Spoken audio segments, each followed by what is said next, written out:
Hi guys, so today what we're going to do is we're going to take a look at the PoserSurface node. It's one of the three material root nodes and by far the most important for legacy content. And even though you're better off to use the PhysicalSurface node or the CycleSurface node for more modern rendering, almost all the content you get will still use the PoserSurface node instead. So just to go back a step, there are three root nodes. Now, whenever you create a material, here's Michael and here's Victoria and some random objects. Whenever you create a material, if I click on Michael's face to pick up his face material, you will see here there's a material that's comprised of various elements plugged into these different ports, if you like, over here. The most important of which would be this diffuse map, this color map, which is created from a photograph of somebody's face and then edited. Then you have things like specular maps and bump maps and things like that. Now, whenever you buy content, they will plug into a root node, and a root node is basically the type of rendering model used or material model used to create the materials. Now, modern materials use what's known as a physically based renderer. Now, I used to think that physically based meant physical as in, you know, I shove you around, let's get physical presence, but it actually means to do with physics. And so what it means is that the renderers try to simulate the actual physics of materials and the way that light interacts with them. And as a result, the renders are far more realistic. But prior to that, Poser used to use a ray trace engine, and even earlier than that, which just basically simulated the way that surfaces looked, and it was very good for a long time, but it really wasn't very accurate. And so as a result, a lot of these inputs here are kind of fixes, kludges, ways to get around the limitations of the technology.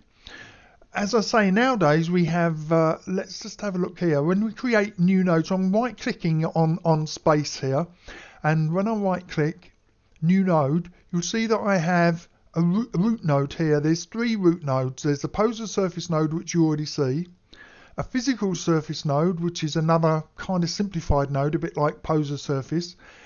This is going to be the one that you're possibly going to use if you make a lot of materials in Substance, because it uses the same material model, if you like.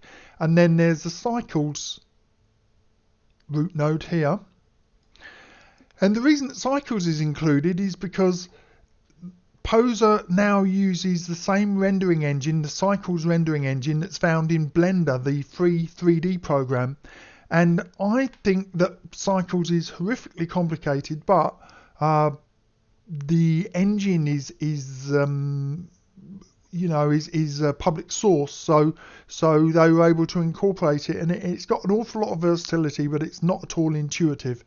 So just to go back a second then, so we're going to be looking at the PoserSurface node, and even though ideally you would use probably the Cycles surface node over Cycles root node, because it's so complicated, most people are quite happy to stick with the PoserSurface node, and most of your textures are going to render out of the box with this node anyway, so you're not going to have to make a lot of changes, although the end results won't be particularly realistic. So up at the top then, so we're going to work from the top down. So at the top we have the Firefly and Superfly root node checkboxes, and these just say if you're using the Firefly engine to render, which you'll find over here.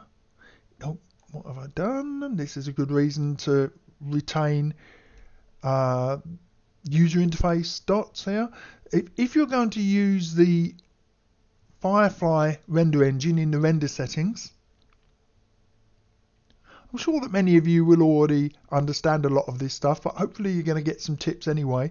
So over here are your render engines. You've got Superfly, Firefly, Sketch and Preview. So really for full color renders, you are by far better to go with Superfly 99% of the time. The results are much better.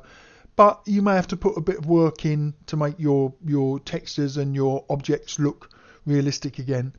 Firefly is the engine that used to come with Poser, still does, but was the only engine it used to have, and it did a pretty good job for a lot of time, but technology has overtaken it. Sketch is an engine just for creating sketch looks, and then Preview is the engine that's used to just preview the screen all the time. So for now, I'm just going to be using the Firefly render engine for everything I do, and I'm just going to come out of that, save settings. Okay, there we go. So these two options here just determine if you're using the Firefly engine, use this surface node to create it. If you're using the Superfly engine, also use this surface node. But I could create another root node here. Say I could have a different poser surface which did different things for the Superfly root. For example, if you use Snarly Gribbly's Easy Skin, it converts skins into Superfly compliant skins, and it will create a separate node just for rendering Superfly, which gives better results in Superfly but still leaves you with a nice poser surface node. There's multiple advantages to that, one of which is that if you have, for example, a Cycles root, if you have a Cycles root node, you can't see a preview of the skin texture, so all of your figures and objects will just have a white surface texture. It's really annoying, but if you have both a Cycles surface and some kind of wiring into a poser surface, then you'll still get a preview, but when you come to render in Superfly, then you'll get the Cycles as long as that's selected. Okay, so now what we're going to do, we're going to work down these options here, and I'm just going to explain what they all do. You'll probably understand most of them or some of them, but if you're new to Poser, this will be a useful primer, and if you're not new to Poser, I'm absolutely certain that you're going to pick up at least one or two things today. So starting from the top, we have the diffuse color. So the diffuse color is basically the base color, if you like, of the object. It can be delivered in the form of three types of information. You can have a bitmap, such as this one. So this, as I say, is a handcrafted texture based on somebody's skin. You can have, if I just click over here, we can have a procedural texture which uses Poser's engine to procedurally generate some kind of bitmap which is then fed into the diffuse color or whatever. Or you can have just a plain color. See here, we've just got a plain orange here. Okay, so moving on, then we've got the value. That's how much of this diffuse color or texture is applied. Now, for most situations, if you're only using the diffuse color rather than the alternate diffuse, you're going to want your value to be 1, which is to say that if we look at this face, I don't want some of this face, I want all of that texture to be shown. Okay, but you'll see here actually the diffuse value here, although it's plugged in for some reason, is set to 0, and the alt diffuse over here, oh right, it's because I'm using a toon shader. The alt diffuse is set to a higher value. Okay, so moving on, we've got specular color. Now, specularity is like the highlights. If you look over here on this ball, let's just select that object and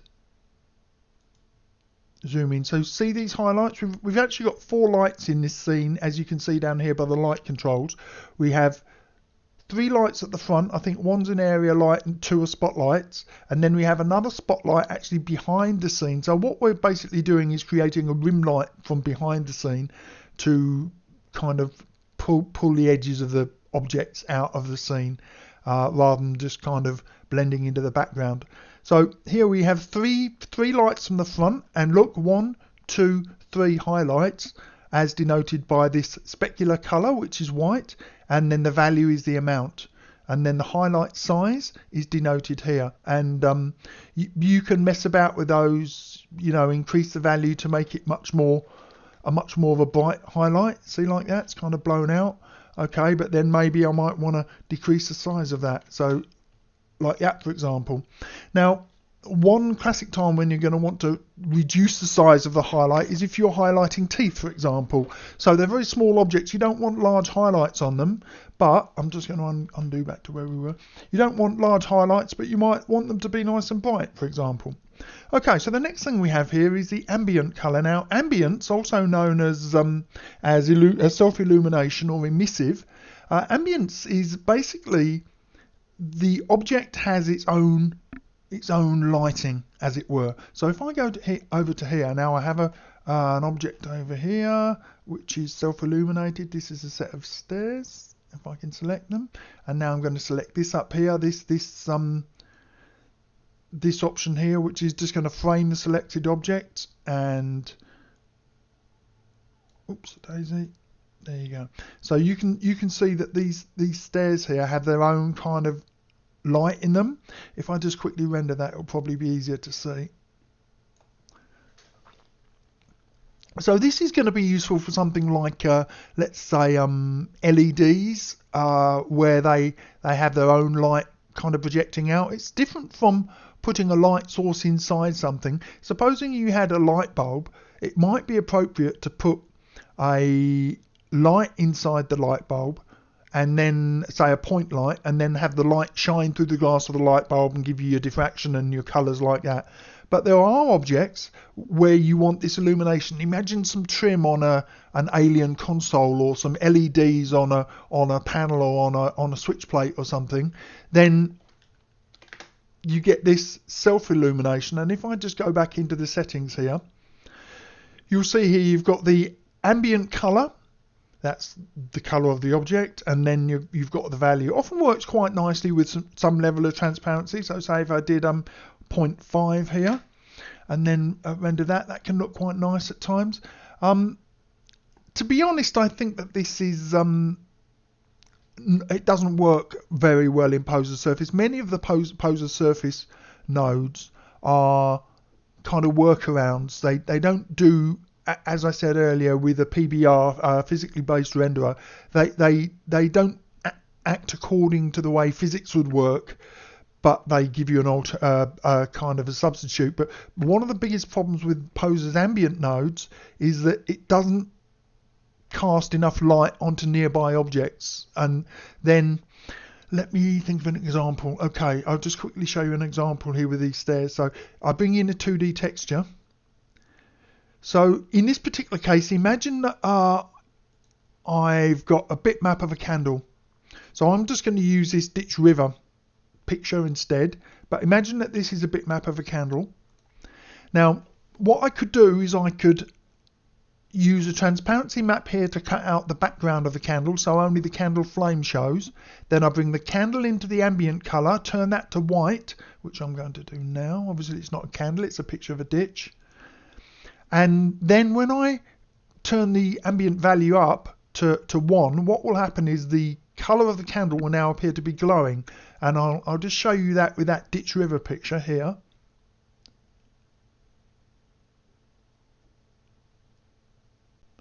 And you see now it's kind of a glowing version of that river picture superimposed onto the stairs. However, one of the big limitations, I'm just going to turn the transparency down for this one. I want this to be 100% visible.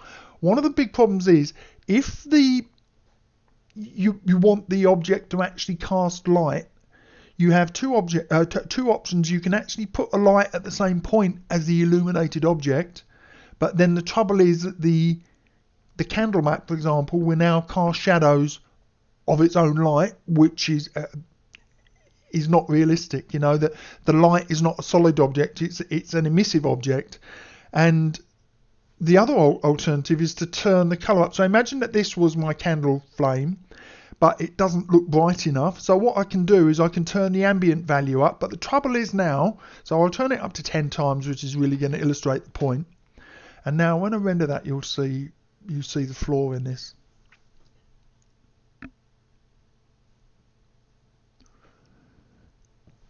As you turn the brightness up, the detail goes up as well, you start to blow out the actual colour. So you can't increase the brightness without you can't increase the ambient brightness without increasing the colour of the underlying object. And in so doing, then you lose the detail of the object. So this really is a workabout. Again, you're probably better off to use something in Cycles to get that to work more accurately. Okay, so moving on to the next one, transparency. Well, I just talked about transparency in this object. Let's go to another object now so that we can see that at play. So in this scene, we actually have multiple transparent objects, but I'm just going to go back to this ball. Oh, actually, no, I'm going to go to this cylinder. So again, I'm going to click here to frame the selected object. So this cylinder is just a plain cylinder, and I have a transparency applied to it. So you see here, first of all, here's the object. Without transparency turned on, it's just a plain orange object. And now the higher I turn the transparency value up to a level of 1, Poser doesn't do percentages, unfortunately. It's not 1 to 100%, it's fractions of 1. So 1 is 100%, 0 is 0%. So if you want 50%, 0.5 for example. So here, let's turn the transparency to 0.5. So now that object is semi-transparent to a level of 0.5. Now, there are times when you might just want to do a very simple transparency, maybe with a bit of reflection turned on for, say, something like glass, a fish bowl, or a pair of glasses, something like that. But more likely, what you're going to want to do is use transparency to cut out parts of an object. So I'll take this tile. So you're usually going to accomplish that with a bitmap, but on this occasion, I'm going to use this procedural tile map. So I'm going to plug this into the transparency. And you see now, when I turn the transparency up to 1, the bits that are black here become 100% transparent, and the bits that are white become completely visible. Okay, so that can be very useful. For example, on I go the wrong way every time. On a human skin, where you might want to cut, part of a bitmap out to apply the texture selectively. Let me think of another situation where you might want to use it. Well, I can't really think of any off the top of my head, but okay, so we'll go back to this object here. So we have this transparent object here now. It's transparent here, but not transparent here. And in actual fact, if I render that, you'll find it's not probably 100% transparent, even on the bits where it's supposed to be. And that is due to, no, it is actually, okay. Okay, I must have already adjusted it. Very often what you'll find is where you have 100% transparency, especially on an object where you're not going to see anything behind, like this. See here, here, here. What you'll find, I'll just actually create it so that I can give you a warning of the problems. The specular will interact with the light, so you'll get something that's supposed to be completely clear, but you kind of get this glossiness here. In actual fact, it is doing it. It's just not very visible with this lighting setup. Very often, you'll need lights in the right place to show off. So let's have a look at that rendered version again. So here, see, you've got some kind of cracking around here and some not completely transparent bits here. It's often a lot more visible than that, to be honest. I suspect if the background was black, that it would show up a lot more. Anyway, so in addition to transparency, there are two other options that work in conjunction with transparency, well, settings that go along with it. And often you'll use transparency along with something like refraction or the volumetric mode or the volume mode. So transparency edge and transparency fall off. Now, what the transparency edge does is it affects the level of transparency according to the angle to the camera. So here you could consider this to be at 90 degrees to the camera, but as we go around this cylinder, the angle becomes more and more, I don't know what the word is, acute, oblique, something like that. But the angle here now is kind of facing off to the side, and the more you get to the sides, imagine that this was a glass tube, for example. As at this point, you're only seeing through one piece of glass tube and the back side of the glass tube, but when you come to here, you're looking through a much thicker amount of glass. So what happens is it becomes almost opaque which is to say that you can't see through it at all. And you control that with a transparency edge. So a transparency edge of 0 is no opacity. Transparency edge of 1 means that it's completely opaque. But, and this is where it's really important to see, if I set this to 1, so these edges should be opaque, you can see that there's actually no change in the image, and that's because you need to use it in conjunction with this fall off value here. And now you should see, in fact I'll just turn that down to 0.5 for now. You should see that when I render that, the characteristics of the edge are different to how they were before.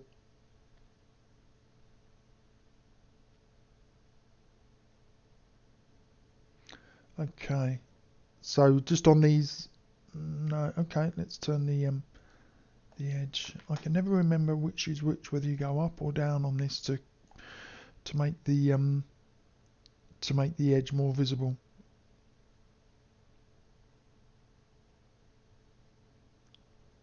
I guess it's the other way around. Okay, so 0 means more opaque. Oh, expert tutorials, eh guys? As you know how it is, sometimes you there you go. So that has become very opaque on these edges now.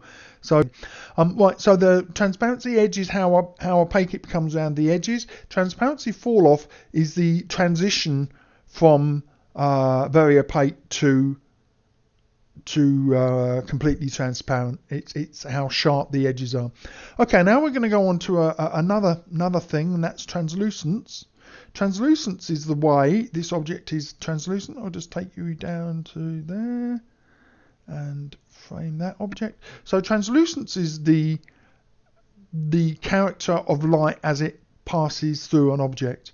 So we get to set the color and the amount of that color. So here we have a cube with a translucent shader on it, and if I just render a bit down the bottom here, you see it's kind of looks a bit like a gummy bear, and you get to determine the color of that translucence and how much of that color is applied basically. Now in this perhaps not quite so significant. Let me think of where that might apply. Imagine this was a drink in a glass, for example, where you might want a clear glass for reality, you know, a nice clear shaft on a wine glass or something like that. But within it, you'd have like a translucent red liquid, for example, or, you know, soda pop or something like that, Coca-Cola or something like that. And the translucence is where you'd set that color. Now, a lot of people use translucence to give a kind of a sheen to human skin.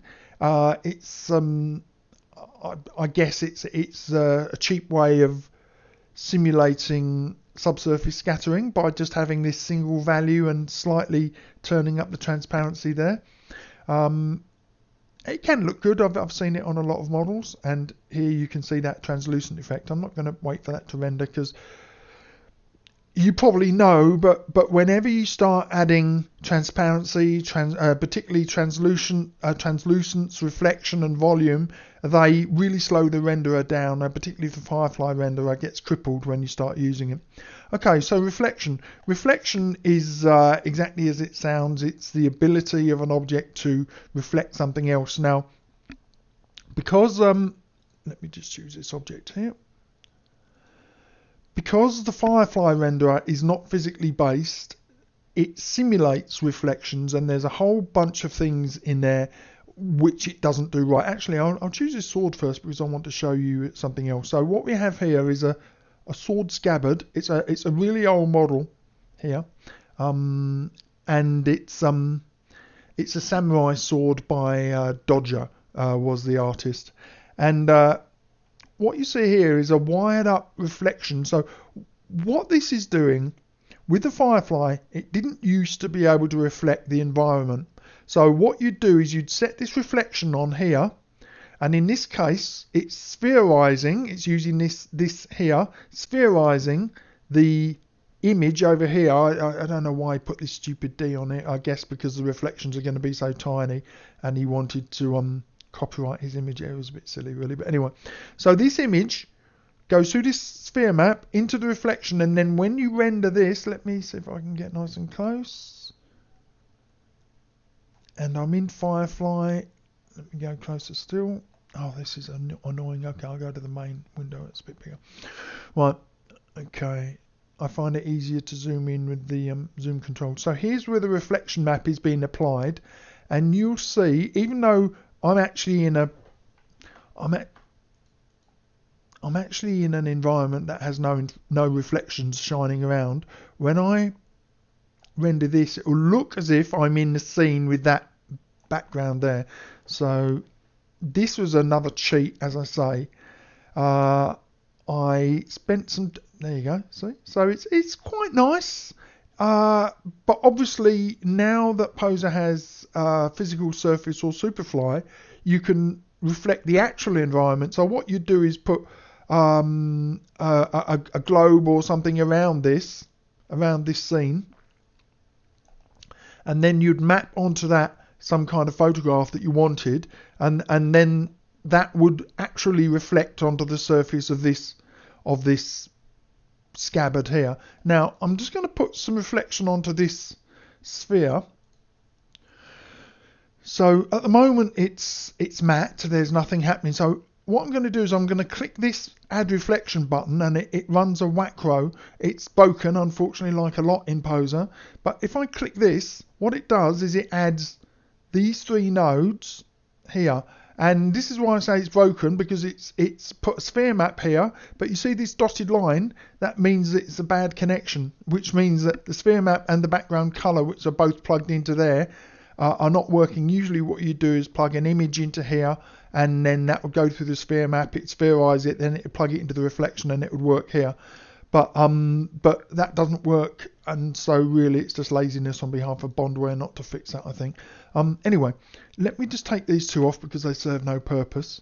So what I've done now is I've made this reflective, and I messed about with this earlier, and it was hit and miss if it worked. But what it should do is it should reflect Victoria on this side. Now, one of the problems is that if you use there we go, it's kind of working, yeah. So it's reflecting her, it's reflecting the other stuff in the scene. It's a bit over bright. If I was using Superfly, that would be way too bright. It automatically sets it to a value of 5, which I don't know why that's doing that, to be honest. Let me just render that again. So if I was using Superfly, this doesn't work. You can kind of kludge reflections using this node, but you're better off. Okay, right, the reason it's white is because it's using this white to reflect into that sphere. But you're better off to create a physically based material using the Poser, the PhysicalSurface node, which would be up here, this root node here, and then it just lets you set that to be shiny here. So you'd set that very metallic, set this and the roughness very low, and then it would automatically reflect anyway. So you wouldn't need to do that. Anyway, the point of this is not to talk about the other nodes, just to kind of, you'll often buy, especially older content, and this reflection will be set up, or it will be set up how I showed you on this sword over here, and it'll have this fake reflection plugged in. Right, okay, so moving down from reflection, you've got refraction. Now, refraction is the way that light is bent by an object, and the same as with translucence, you get to set the color, and you get to set the amount that the amount that color is applied to the diffraction. Again, that's a cheat, because you shouldn't have to set that separately. It should automatically pick that up from the scene. I'm not going to show you an example. There's not really much point. But just so that you know what they're doing. For example, if you had water, the way that water changes the angle of light and of the light coming from beneath it. Obviously, any scene you see is light reflected off those objects, and when it hits water, the diffraction of the water changes the angle of the light, and it can pick up surrounding colour as well. And refraction will interact with transparency, it'll interact with a reflection colour. So there's a few things going on here. Right, okay, so now we're going to move on to bump map. So a bump map if you recall from my if you saw my thing on displacement and bump map, we've got plugged into this bump map. Basically, one of these two, I don't know which it is. Let's quickly unravel it and have a look. So this is a bit more of a complicated one. So we've got bump map goes up green, so I'm tracing green. Got a math function here. Okay, so this is the bump map here. So this is how you unravel what's happening in your texture. So the texture goes from, you just follow the line. So we've got a green line to here.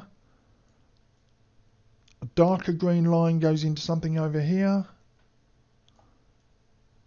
Okay, so they're using spots to do the bump. I have no idea. I suspect that's to simulate pause.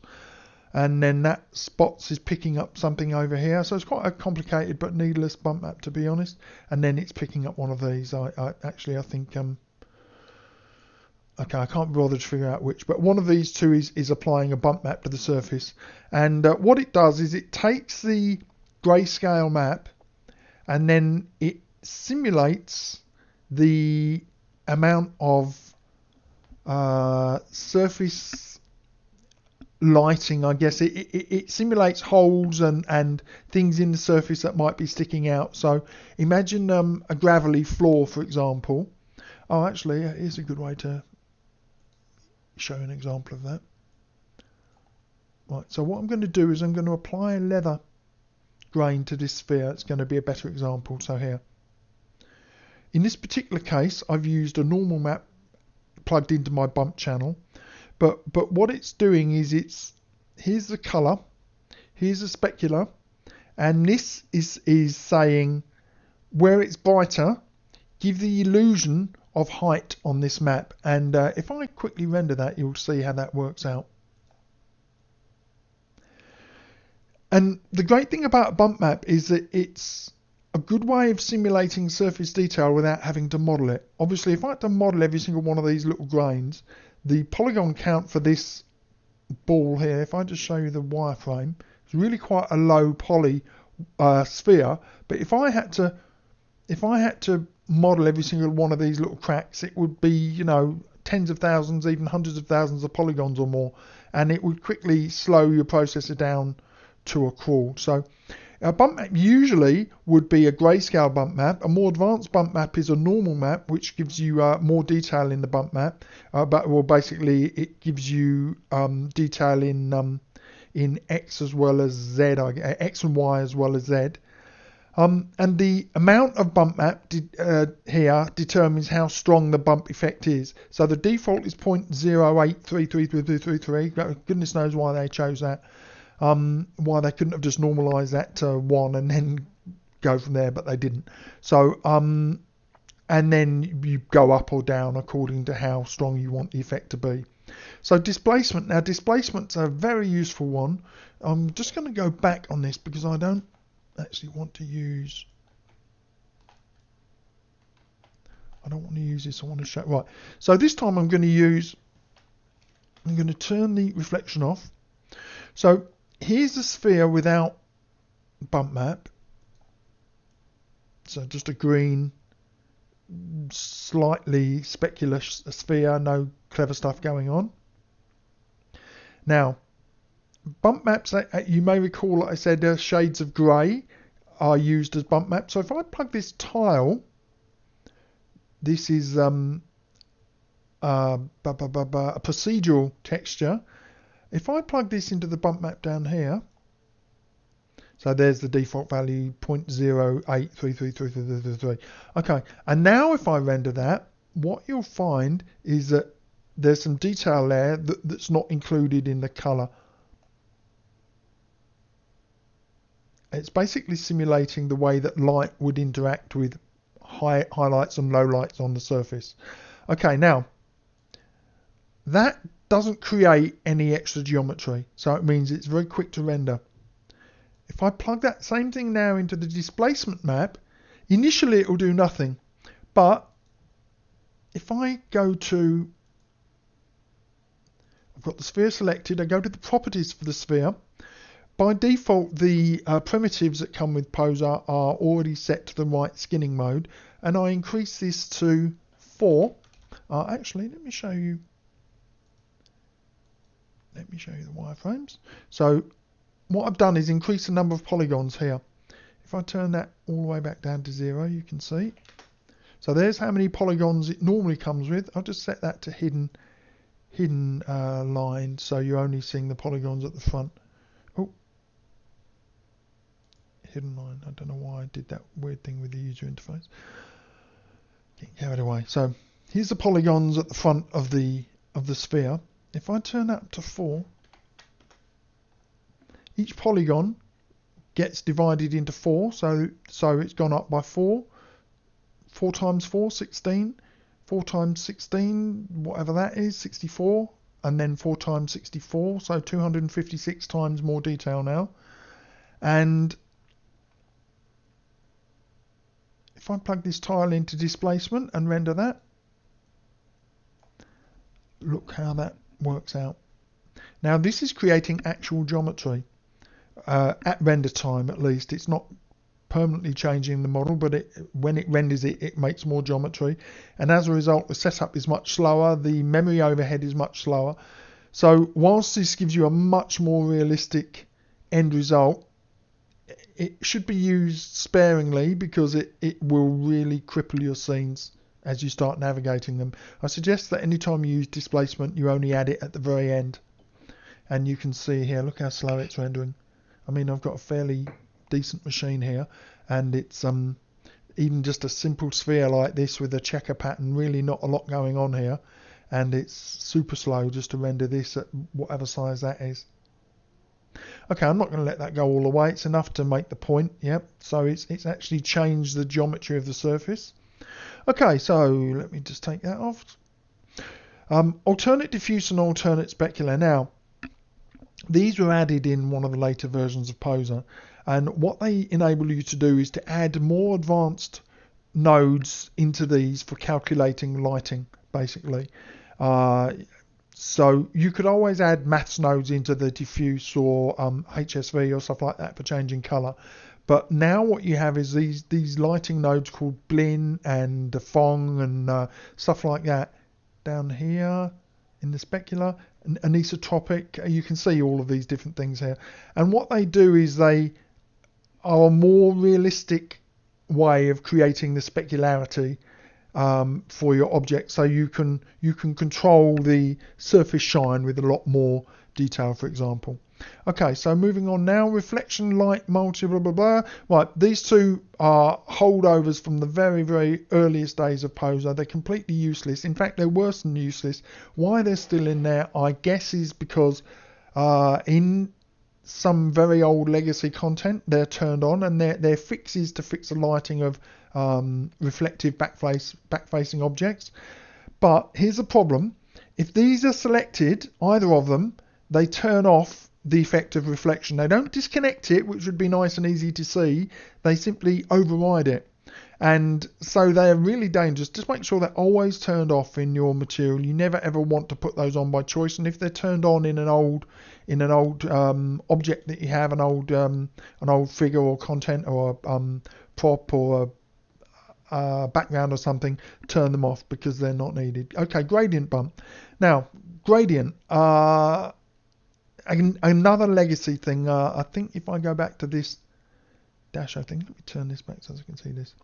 This is a gradient map. So you recall when we were using bump maps with other objects that they had, okay, where is she? We had grayscale bumps here. But with in the olden days, they used to use this proprietary format called a BUM format. And this really awful grey and a yellow or greeny and red colour map, and that was a proprietary format. When you plugged it into the bump, that was all you could use. And because some legacy content, such as this samurai sword scabbard, still uses that format, they had to provide gradient bump as a way to support it. Now, I personally think that you're better off if you've got content that's legacy content that you still like to use. There's some sailing ships that I like to use that are ancient and still use this format. what you do is you take this gradient bump and then you go into File Explorer, you change or make a copy of it. Then you change the file extension from BUM to BMP, which is short for bitmap format, which is another old format. Then you import that into Photoshop and resave it as a JPEG. And then that JPEG, you can convert that JPEG to a grayscale. Oh, it's probably easier to show you, in fact. So where's this scabbard? No, I'm not going to show you because it's going to take me down a rabbit hole of other stuff. I'm going to have to do the conversion. But what you do is change this to black and white using, say, Photoshop's black and white mode. And then you'd save that as a JPEG, and then you plug that JPEG into the bump map channel rather than the gradient bump, and you just get a better result in the long term, and gradually retire your old BUM.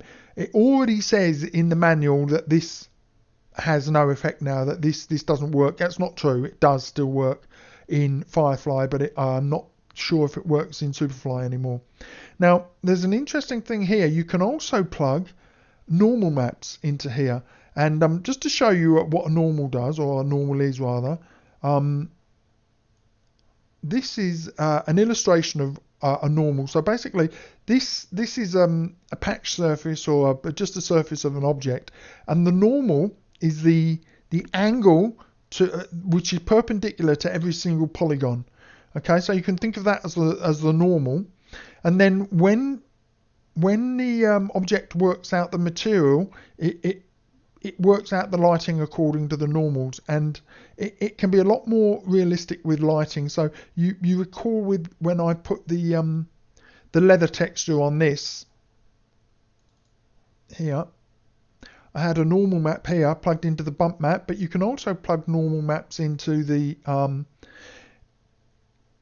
gradient mode, and then you can change the normal to tangent space or object space. You're almost certainly, if you've got this kind of bluey reddy normal map, you're going to need tangent space, because that's what that is. Yeah, that's all you need to know. But as I say, you can plug normal straight into bump map, and I find they give a better result anyway. Okay, shadow catch. Shadow catch is a really great little feature. Imagine that you have this scene here, and you want to composite these characters, or everything here, it doesn't matter. You want to composite these characters into a photograph or a scene that you've got somewhere else. Maybe you have a photograph of your house and you want to composite some figures that you've got. So by default, Poser comes with this ground model in the background here. And if I render, see the shadows are projected onto the ground. And then if I render that, so I'm using the Firefly renderer.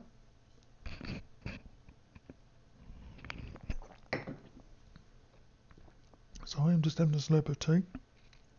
If I render that, these shadows will be projected onto the construct background here, which is great if that's the background that you want in your scene. But if you want these objects cut out, it's easier if you just don't have a background in the first place. So if you render them over transparent, so I'm just going to cancel that.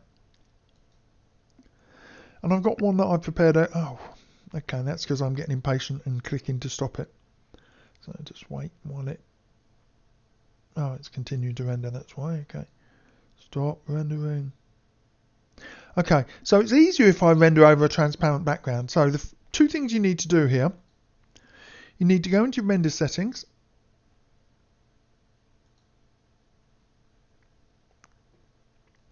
A bit of the program incredibly slow for me. Now, I'm just going to demonstrate this with Superfly. And then you're going to turn transparent background on. So that means now when you see the background, it will just render as black. And now what I want to do is I want to take this construct into the material room, or whatever else you want to project. Suppose now going downstairs, you could have a flight of stairs there that they're standing on, and then that would simulate the shadows in your stairs. And then what you want to do is set up shadow catcher here with this Wacro, or you could just simply switch this button. I don't know why you need a Wacro just to do one light. And what that will do, this background, this surface now will not render in its own right, all it will do is act as an invisible surface that these shadows are projected onto, and you'll get a black looking background. But when you save this in any format that has transparency, so that would be TIFF or PNG or PSD for Photoshop, those shadows will be saved as well. So you see how this looks black, but in actual fact these shadows are saving into the transparency layer. I'm not going to wait while that does everything. I'm just going to show you. Here's one I created earlier, Photoshop style. So here's what you end up with. So this woman, see the shadows at her feet? And now I could composite her straight into that thing. The shadows themselves have degrees of transparency. See, this is more transparent because it's semi-opaque. The same with the teapot here. And it's just a really nice way to composite stuff into other scenes. Okay, let's go back to our material room. We're almost done, guys. Hopefully you're still with me. You don't want to know how many times I've recorded this video. I swear I'll probably record it 12 times to get this one time, but it's all good for me. Right, so ToonID. Okay, now I've set this up on this guy here. So I've set it up on his face and his lips, and let me just zoom into his head. I said zoom in. Right. Okay. So what I've done here, I've clicked set up toon render, and it's added this toon node to the alternate diffuse. Remember we can add special features to the alternate diffuse that we couldn't add to the main diffuse. And what that does is kind of simplifies his shading. Now, if you recall, a figure here has multiple different parts to it. So here we'd have his lips are one texture, his face is another texture, the back of his head and his ears are another texture, and each of those has a unique ToonID. Well, has a ToonID. So at the moment it's 396 for his face. Click on that. His lips are 396 as well. Just clicking to pick up his lips, which is still the face map, but it's a separate map. It's considered to be a separate map. But look, if I click on his neck, look at this ID down here. Okay, so I haven't set up the toon render. Okay, so it's going to be easier demonstrated. Let me do a toon render. So I'm going to go back to Firefly.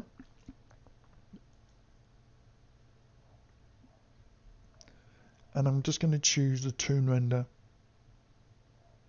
toon outline here. So, you know, when you see a lot of cartoons, there's two ways that you can think of a cartoon. You can think of it as the flat color without, well, essentially without bump mapping.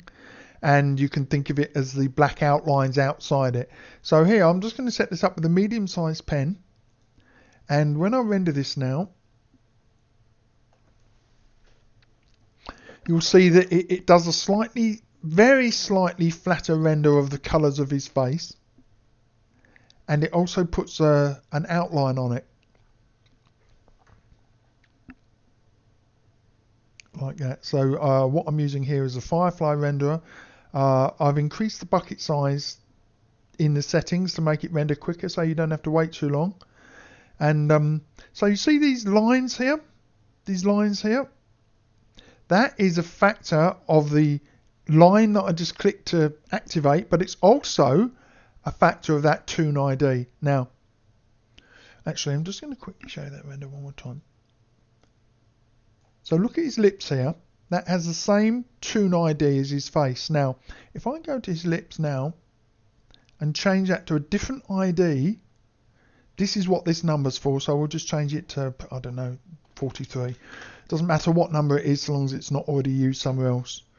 Now, if I render that again, so just to get that doing, these lips are now considered to be a different object, I guess you might say, for the sake of doing the line outline, and it'll very quickly become apparent. The thickness of the pen, by the way, also determines how visible kind of these pores, it picks those up areas that it wants to line. You can get rid of that by taking the bump map out, for example. You don't need bump on a toon, but look here, the outline on his lips, and that is by changing the ToonID. So depending on your cartoon style, if you're doing a toon render, you might want, and you can thicken that line or make it thinner, by the way, in that setting that I showed you before in the render settings. But depending on your style, you might want more or less parts of the body to be all part of the same toon object. So here I could just change the medium pen to a very thick pen. It'd be very obvious, or the pen style to a marker or whatever. I'll just do a thick marker. You can just see the difference. Yeah, it could be that your style for drawing toons, this is going to really make a mess of his face now. It's going to pick up loads and loads of stuff here and on his head.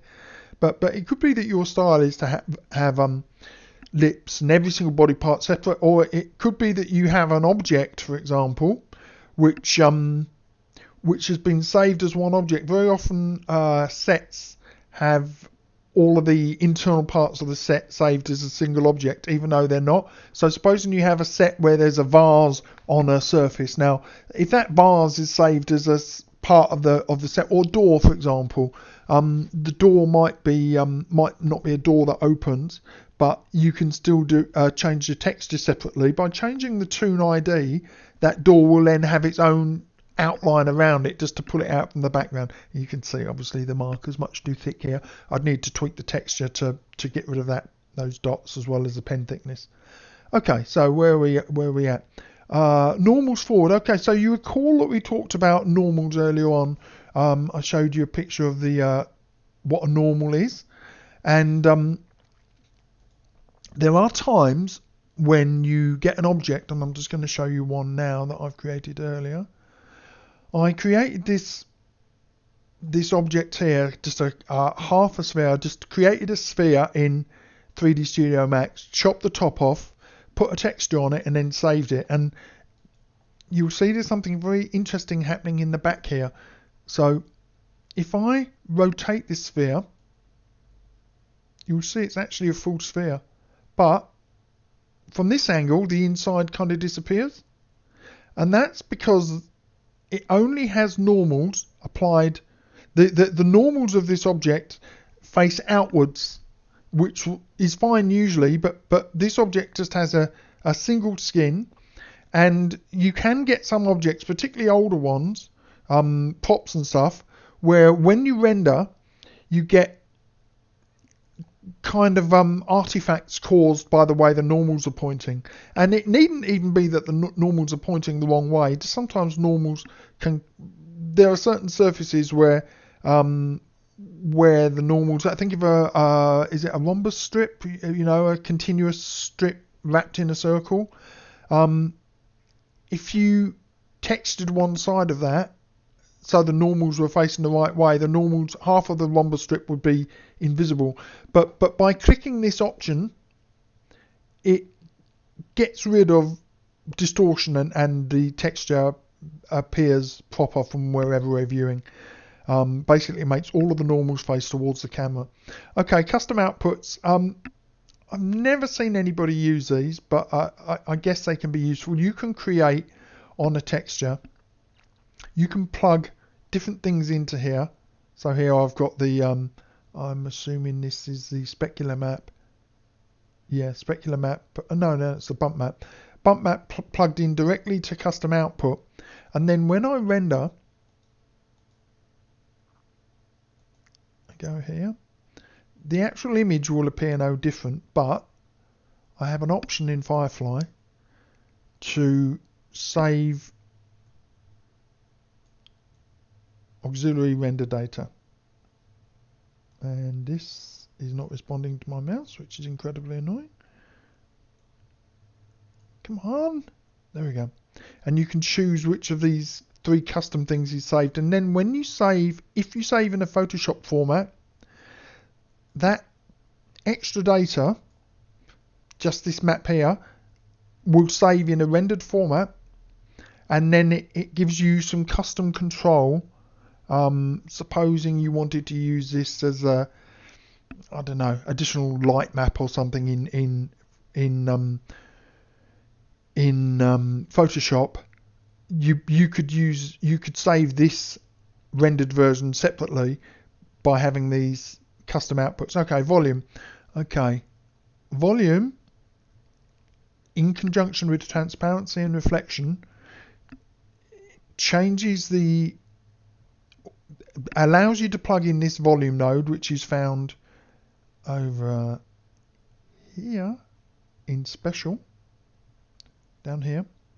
And what this does is basically think of this teapot as a solid object, and we've got a kind of a glass node to it. So imagine this is solid glass. Solid glass behaves very differently to glass that has a skin. So imagine that you just have a glass pane that distorts the light relatively little.